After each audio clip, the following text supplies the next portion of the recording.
tuan-tuan yang dirahmati Allah. Allah selalu kita sebut di dalam sembahyang kita. Inna salati wa nusuki wa mahyaya wa mamati lillahi rabbil alamin.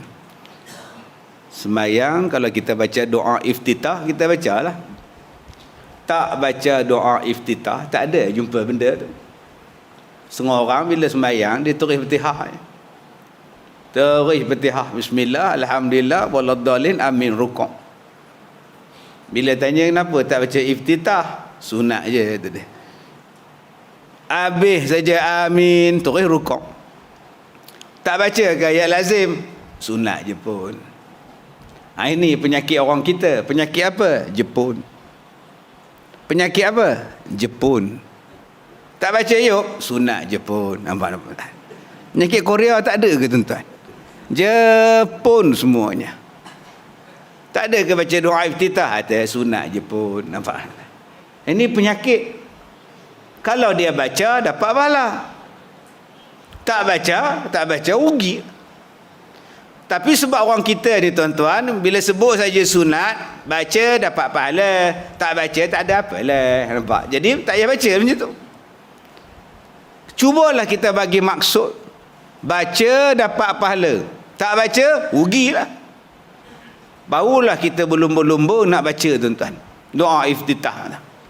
Sesungguhnya solatku, inna salati wa nusuki, ibadatku, wa mahyaya, hidup aku, wa mamati, mati aku, lillahi rabbil alamin, hanyalah semata-mata kerana Allah Tuhan seru sekalian alam. Tu saja. Faham yang tu senang. Faham yang tu tuan-tuan, apa yang kita buat dalam dunia ni hanya untuk Allah, dan apa yang kita dapat ni pun semuanya datang daripada Allah. Inna lillahi wa inna ilaihi raji'un. Lepas ni kita nak balik pada Allah. Kalau kita dah tahu yang kita ni nak balik kepada Allah, kenapa banyak orang belum buat persiapan untuk balik pada Allah?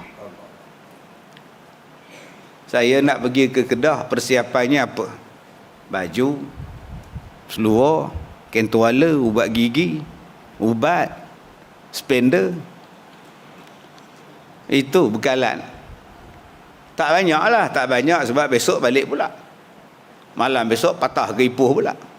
Tapi kita sekarang ni tuan-tuan, bukan nak pergi ke Sik di Kedah. Kita bukan nak pergi ke Kuala Star, kita bukan nak pergi ke Langkawi, kita nak pergi ke akhirat. Dan perginya pula tak kembali ke dunia lah. Maknanya selama-lamanya duduk di sana. Maka bekalan yang kita nak bawa tersangatlah banyaknya kena buat. Bekalan yang nak bawa ni kena buat di sini pula. Kena buat di dunia ni. Dia tak boleh buat dalam kubur nanti. Tak apalah ustaz, nanti dalam kubur awak semayang tadi. Tak mahu tuan-tuan. Saya bila dengar tu Cikgu Saimi kata dia nak lancarkan tabung beli van jenazah ustaz, dah lega tuan-tuan. Alhamdulillah dapat pahala kalau kita wakaf. Dengar pula pengurusi masjid cakap nak beli van jenazah, boleh pusing-pusing sebelum sampai tadi. Boleh pusing-pusing dulu sebelum sampai ke kubur, boleh pusing-pusing kejap tuan. Saya baru ni berlakon drama. Berlakon pula dalam van jenazah. Berlakon tuan-tuan. Duduk dalam van jenazah. Balik rumah di Ipoh 2 hari demam. Itu baru berlakon tuan-tuan. Oi, bayangkan kalau ye duduk dalam keranda tu macam. Baru berlakon. Pengarah pula kata ulang balik. Ulang. Aduh, ulang kubur dalam jenazah ni, keranda ni macam mana ni. Baru berlakon. Bila nak siar ustaz, insya-Allah bulan 5 ni. Lama tuan-tuan. Berlakon bukannya hari ni siar, besok hari ni rakam, besok siar. Allah. Tuan-tuan yang saya hormati. Sebab itu bila sebut di dunia adalah tempat untuk kita bercucuk tanam, di akhirat nanti nak kutip marza'atul akhirah. Sekarang ni tempat bercucuk tanam untuk apa? Lil akhirah, untuk akhirat. Ada pula orang tanya pada saya, ustaz, soalan saya, kenapa Allah jadikan iblis? Kenapa Allah jadikan iblis? Bila Allah jadikan iblis, iblis goda kita orang tak tahan godaan, kita ikut iblis, kemudian kita masuk neraka. Kalaulah iblis tak ada, kan selamat kita.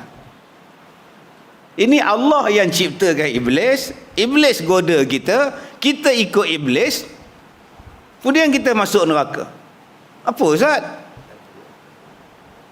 Apa Ustaz? Dia tanya saya pula. Kalau dia tanya tuan-tuan, apa tuan-tuan jawab? Penampar Ustaz. Penampar bukan jawapan. Kalau penampar jawapan, senang hidup. Apa kau jawab? Aku tampar dah. Kalau dia tanya Tuan Haji macam mana Tuan Haji? Dia Allah ciptakan iblis, buat apa? Cuba Allah tak cipta iblis. Baik semua kita Ustaz. Ini dia ciptakan iblis, dia pesan pada kita jangan ngikut iblis. Kemudian bila kita ikut, kita masuk neraka. Saya jawab kat dia dua. Kenapa abang tak fikir? Kenapa Allah jadikan neraka? Baik Allah jadikan syurga je, sekarang semua tak masuk neraka. Nombor dua saya cakap, yang abang kata ikut iblis tu buat apa? Bukankah dalam surah Yasin dah sebut, wala tattabi'u khutuwati syaitan, jangan kamu ikut jejak langkah syaitan, innahu lakum aduwwum mubin, dia tu musuh kamu, yang kamu gatal ikut tu buat apa? Tuan-tuan, ada orang yang faham macam itu. Dia tak nak salahkan diri dia, dia nak salahkan Allah. Kalau Allah tak jadikan dia iblis, iblis takkan goda dia dan dia akan jadi baik. Saya jawab, berapa ramai orang yang jadi baik? Tak makan hasutan iblis. Berapa orang yang masuk syurga tak makan hasutan iblis? Kalau orang ni boleh ikut Allah Ta'ala, boleh ikut Nabi Muhammad dan balasannya syurga, kenapa abang tak jadikan mereka sebagai contoh? Yang abang nak ikut jalan syaitan tu buat apa? Sekarang ni tuan-tuan, zaman orang petikai macam-macam. Dia petikai Allah Ta'ala, dia petikai Tuhan. Saya banyak kali tuan-tuan orang jumpa, saya jumpa orang yang mempertikaikan Tuhan. Bukan setakat dia petikai ustaz, dia petikai Tuhan. Tak, Tuhan ni ustaz, waktu tsunami tu Tuhan buat apa?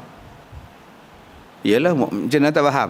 Tak, waktu tsunami datang tu Tuhan masa tu buat apa? Kenapa tanya macam tu? Yalah, takkan Tuhan tak tengok umat dia susah, makhluk dia susah. Tu nampak tak? Dia ingat Tuhan tu pak saudara dia pun. Dia boleh tanya lah, Tuhan buat apa tak? Ada soalan yang kedua, satu perempuan tanya kepada saya. Dia kata, ustaz, umur dia 30 tahun meninggal. Umur 30 tahun meninggal.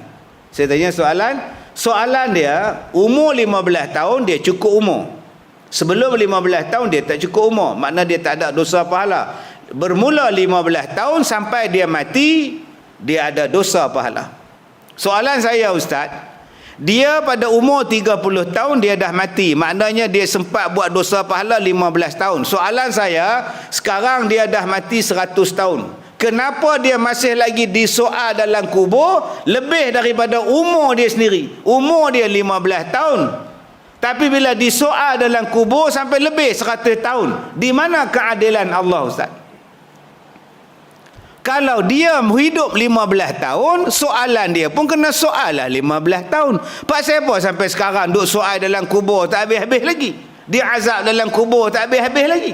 Itu soalan saya, ustaz. Kalau dia tanya kat Tuan Haji, apa nak jawab? Penampar lah, ustaz. Itu jawapan lagi sekali. Dia boleh tanya, tuan-tuan.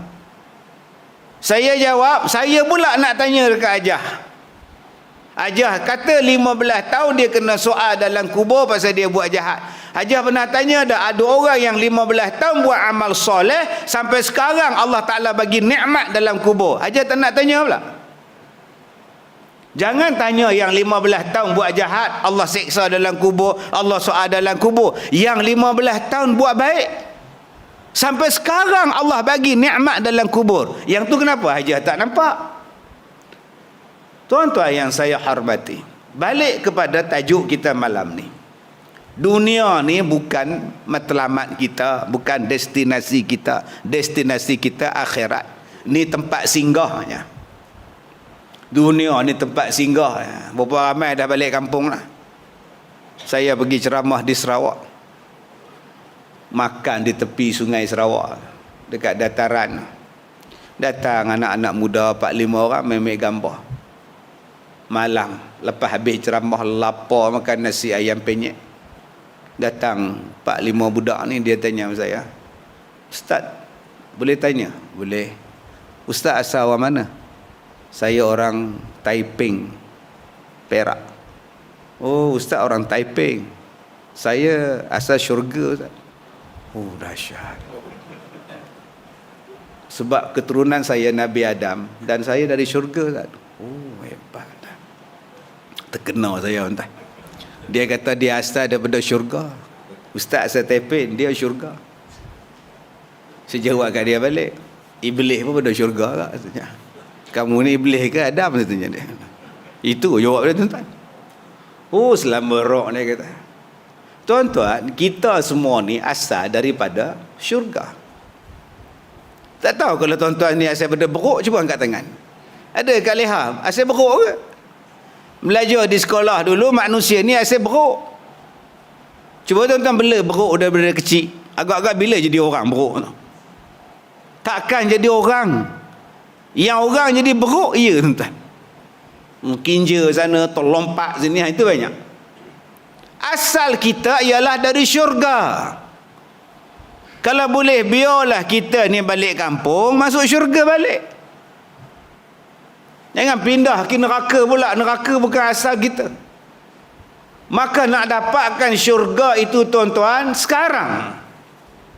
Persoalannya, Allah Ta'ala sebut dalam Quran, "Am hasibtum an tadkhulul jannah walamma ya'tikum mathalul ladzina khalau min qablikum."